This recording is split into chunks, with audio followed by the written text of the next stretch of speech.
Alright, ladies and gentlemen, I'm here. Recap Cup race, Darlington. It sucked for about the 20th time this season. I've said this might be probably the worst race of the season, or probably one of the worst races ever. Don't distract you from just a few good laps there at the end. I guess I enjoyed the finish with a fucking dog shit car. Here's your reminder that the goal for this car was less dirty air, and it has even more dirty air. The dirty air's gotten worse and worse every season, and they've only made one attempt to fix it. Keep Steve O'Donnell away from the Gen 8. I guess it's better than the lead car winning by 10 seconds, but like, it's not better, but that was also bad. You don't want it to be too easy to pass because everybody would just run where they should. But you also don't want it to be like this where nobody can pass. I'm not asking for a car to win by 10 seconds. I just want a good fucking race. This wasn't good. And this was also explicitly designed to be good at short tracks and road courses. Not just LMAO or like... This car is designed to be good at those tracks. Not good. Only good race was Richmond. And that was because of the tire wear. That wasn't because of this trash-ass next-gen car. The Nascar thinks that because the scoring was close, that it was a good race with passing, though. The thing that gets me is the fact that it's only really that much of an issue for lead battles. Just tells me there's a lot more give and take throughout the field. More give than take. I feel like anybody can block nowadays. It's so easy to like hold someone off. Like it was maybe a 3 or 4 out of 10, maybe 5. The dirty air was just brutal, brutal. But some attrition and the drama early and a tense finish late. I mean, it's a hell of a drive by Chase Briscoe. Complete domination, deserved the win. But a few good laps there at the end doesn't make it a good race. It really wasn't that good. But I'm happy for Chase Briscoe. Absolutely smoked him tonight. But I feel like Reddick and Briscoe were faster at the end of the run. I'm happy for him, but the aero package really could have been another insane Darlington finish. Because Reddick tried to make a show of it, but with these aero cars, how many races must we watch cars that are clearly faster not be able to get within a tenth of a second before we throw in the towel? Like, they can get close, but they can't pass.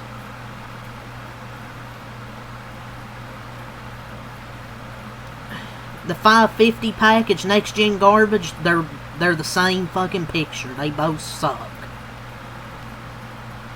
They're both trash. And we're stuck with this car for a few more years, though. But the suits at NASCAR, the suit and ties, Bud's made too sticky out, are too incompetent to achieve that goal in the Cup Series. Yet they want trucks and Xfinity to go to a spec series.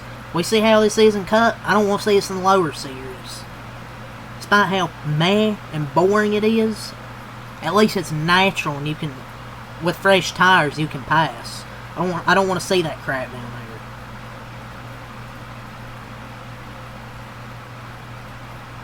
there. Briscoe was moving like MTJ. I just hate watching the wake, man. With these cars. I just hate the wake.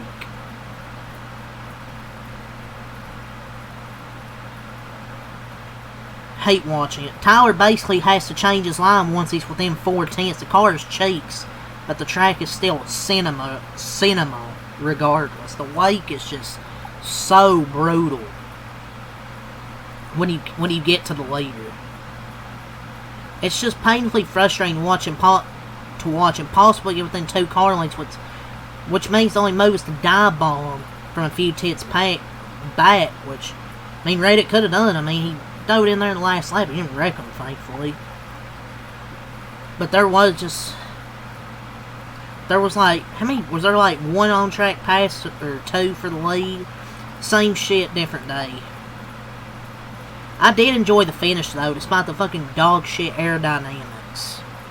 There's not really much Tyler Reddick could have done differently. He maybe could have seen it. The tires, I felt, are too short to do anything. In the end, they let him get too far out on the short run. Tires will not let you run the bottom in 3 and 4. Reddick was great in 1 and 2, but since 3 and 4 was a one-group corner, there was nothing else he could do. But it's just hard, but it's also at the same time hard to enjoy the finish when dirty air eliminates any chance of actual contention. I guess I enjoyed the finish. It's just brutal, man. Crowd was doing the wave in turn 1 in the race. Tells you how much action was going on during this race. But Legacy Motor Club ran really damn good tonight, which was good to see. Eric Jones and JHN both ran really damn well.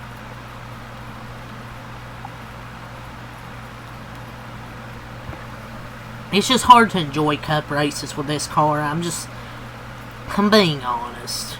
It was just bad. Unbearably bad. It was kind of like a typical MTJ style beatdown. I don't care I don't care who dominates. Like, people can't appreciate good drives anymore. Yeah, you can appreciate a good drive and still say the race was fucking trash.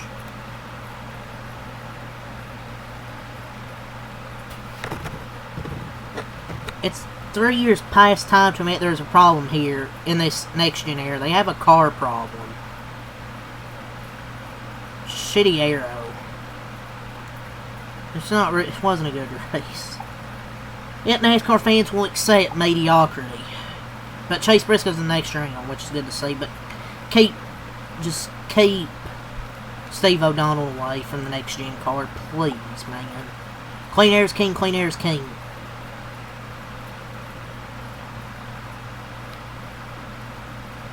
I would say this was a fraudulent battle for the win, but I guess it was good.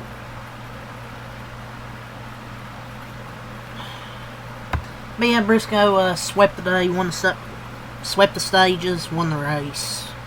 There was like a few incidents here and there. Josh Berry wrecked on lap 1, bottom out.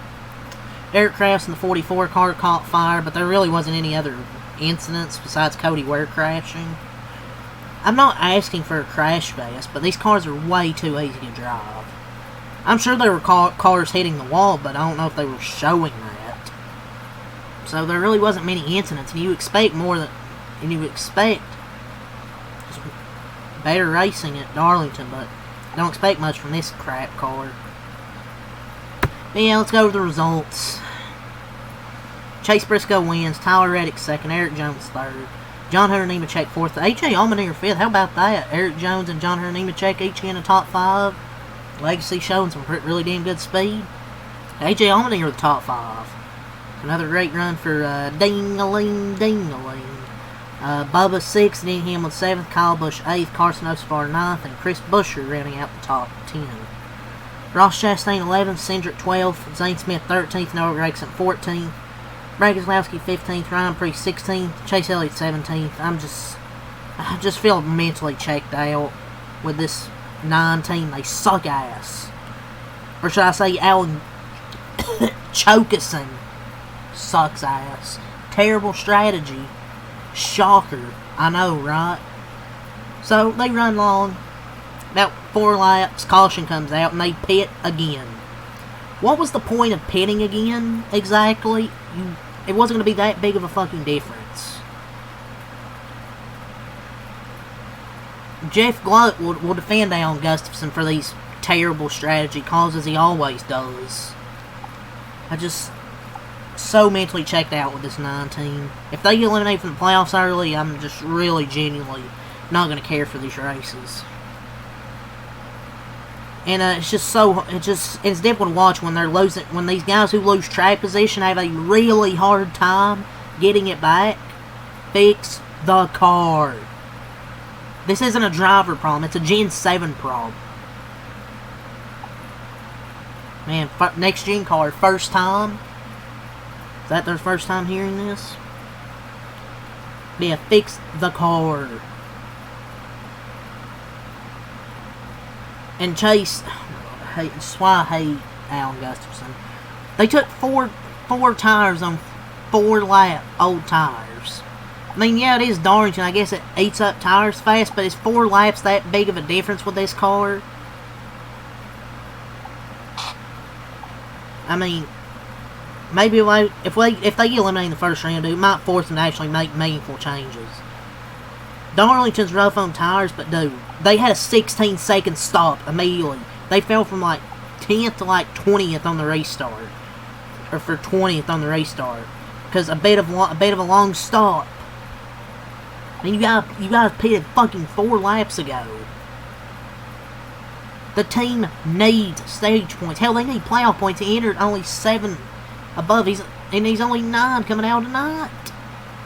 And they weren't even competitive stages 1 and 2 to even try to get points. Maybe stage 2 they'd stayed out. And of course the pit crew fucks up as a 16-second pit stop. Ranelong went from 10th to 17th. Could have game stayed out. But nope, they start 26th anyways. I mean, the fuck are you doing? Highly doubt that 5 lap older tires will put you at that big of a deficit. I mean, fuck, dude.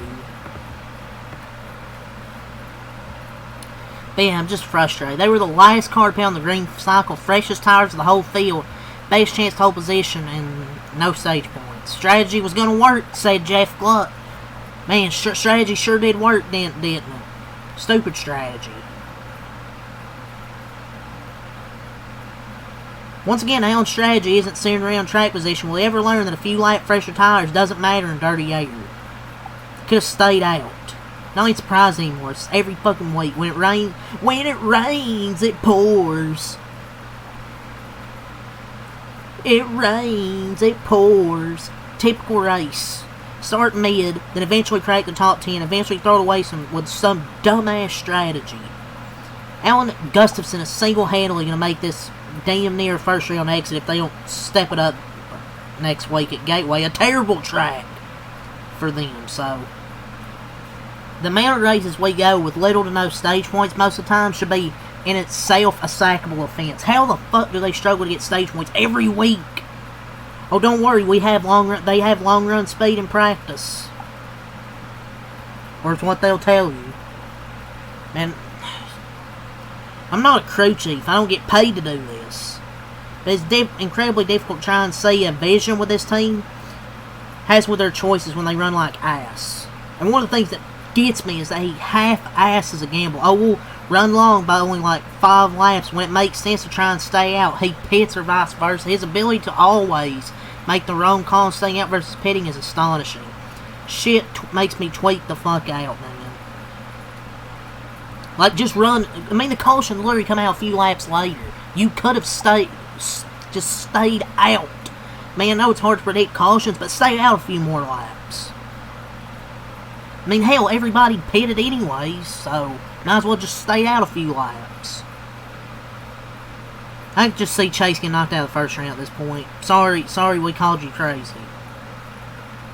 I mean, how do we manage to never show up with speed here when we drive for the fastest team? Have 4 years worth of data to go off this track, and a talented driver like Chase. Don't tell me he isn't fucking talented.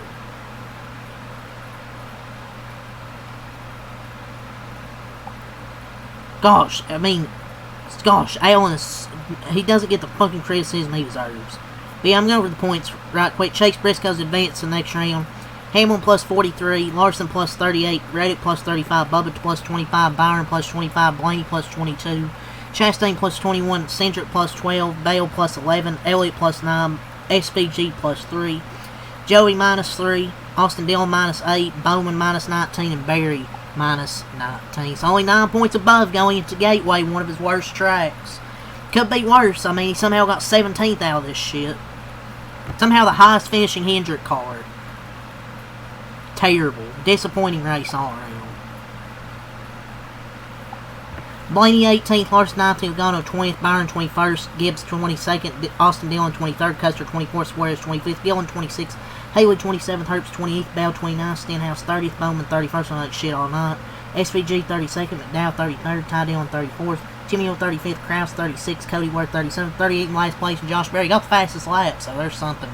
But yep, that's all to say, so until next time out, peace, leave a like, comment, subscribe for more on this shit.